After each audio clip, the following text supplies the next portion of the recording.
आप सबका बहुत बहुत स्वागत है एकमात्र सत्य प्रमाणित चैनल पे, जहाँ पे शिवत्व ज्ञान, सत्य के ज्ञान और ख़ास तौर से आपके रिलेशन जीवन में आनंद किस तरह से आए, खुशी किस तरह से आए, इस परम रहस्य को बताया जाता है। मेरे हिसाब से और सत्य की नज़र से भी, सत्य की दृष्टि से और शिवत्व की दृष्टि से आपको बता रहा हूँ कि जीवन में हर पल आनंद संभव है। इसीलिए कहा गया है हमारे सनातन में कि जीवन का चरम और अंतिम उद्देश्य मोक्ष है। लेकिन मेरे हिसाब से इसे पहले ही जान लो। अंतिम में तो जानने के लिए शरीर नहीं रहता है।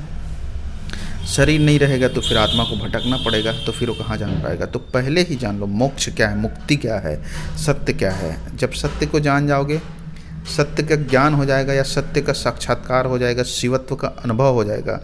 जिस तरह से गर्म पानी और ठंडे पानी को हाथ उंगली डाल करके हम टच करते, तब वो अनुभव में आता है, छूते हैं तब कि कितना गर्म है या फिर कितना ठंडा है। सिर्फ देखने से तो अनुभव में नहीं आता है।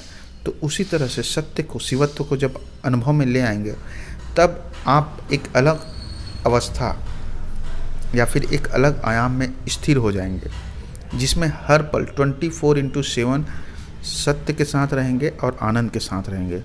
ऐसे व्यक्ति के जीवन में कभी भी दुख कितना भी बड़ा क्यों ना है, अंदर से वो हिलता नहीं। उसके जीवन में भी सब चीज़ होता है, दुख, तकलीफ, चैलेंजेस, पहाड़ के जैसे सब चीज़ आते हैं, लेकिन वो हिलता नहीं, क्योंकि उन्होंने सत्य को देखा है, शिवत्व की ऊर्जा को अनुभव किया है। और रिलेशनशिप की बात कर रहा हूँ मैं, तो इसमें भी उतार चढ़ाव आता है, लेकिन वह व्यक्ति जो है हिलता डुलता नहीं है, अपने रिलेशन में अटल रहता है, अपने प्यार के प्रति समर्पित रहता है, क्योंकि वो सीधा शिव की ऊर्जा से जुड़ा है। सत्य की उस परम ऊर्जा का उसके ऊपर आशीर्वाद है, क्योंकि वो उसके मार्ग पे चल रहा है। तो एक आपको परम साधना ही बता रहा हूँ, जिससे आप यूँ समझ सकते हैं आपका जीवन जो है तर जाएगा। ख़ास तौर से प्रेमी प्रेमिका रिलेशन, प्यार और पति पत्नी हैं, तो उन लोगों के बीच कभी भी दूरी नहीं आएगी। और ये जो वर्तमान में हो रहा है, जैसे तलाक हो रहा है बहुत ज़्यादा, डिप्रेशन, सुसाइड और एक दूसरे को मार देना, ये सब तो होगा ही नहीं मेरे हिसाब से, क्योंकि सत्य को जानते नहीं ना, इसीलिए है सब। तो करना क्या है, सबसे पहले तो यूँ समझ लीजिए, जैसे एक छोटा बच्चा होता है, वह हमेशा आनंद में रहता है, वो कभी बोर नहीं होता। लेकिन बड़ों के साथ हमेशा मुश्किल होता है। जिसके पास दिमाग ज़्यादा आ जाता है, वह हमेशा चीज़ों से कुछ समय बाद ऊब जाता है, बोर हो जाता है।